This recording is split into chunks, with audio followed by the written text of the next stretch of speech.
My case against atheism. I will be proving 1. That the universe is caused, 2. That God is not caused, and 3. That a being caused the universe.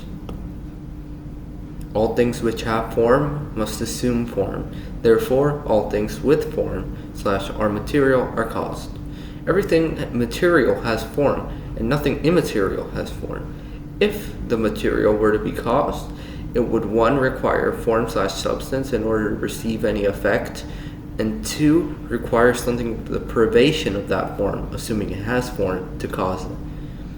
Point 2 is true, since when a broad category unlike any other is beginning to exist / is being caused, it requires something that isn't that same thing to cause it. Otherwise, it would too be caused in the beginning of that category.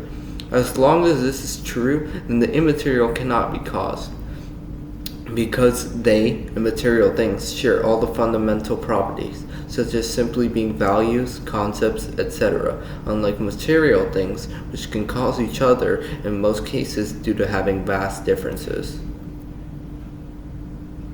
Oh, but something simply sufficient enough to cause the universe could have done it, not a being by necessity. Here's a syllogism to combat that. If something is possible, it can be actualized, and likewise, if something is impossible, it cannot be actualized. Potency with no actuality is impossible. Therefore, from P1, anything which currently exists must be actual. That which is temporally actual must be in the capacity of the potential in order to exist. But that which is atemporally actual is pure act. Pure act is not to be subject to change nor effect, signifying anything which is pure act contains all traits and no deficiency.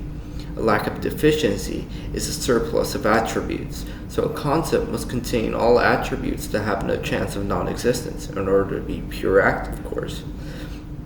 That which does not contain all attributes, yet is pure act anyway, has to be able to acquire change as a consequence of P4 and P5, due to having all properties present which are possible for that respective category during its atemporal existence. Reductio ad absurdum of what results from the premises in P4 to P5. The aforementioned logical consequences are not in the nature of a thing which is meant to have no possibility of non-existence, signifying a contradiction exists if all properties are not present in an atemporal thing. This is because if this thing has the possibility of non-existence, it is not pure act, therefore not uncaused, and likewise, if it has the possibility of non-existence, but no potential to change, then a contradiction also exists. If that thing, the abstract concept such as a mathematical infinity, in this case, is a transcendent to all other things, then it is only logical for it to be able to have the attributes of all other things it stands above.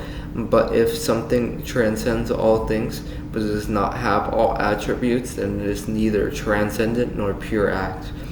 Therefore, as a conclusion from the aforementioned premises, according to the universe, an infinity, or any other non-sentient causes, could not have caused the universe. Pibble.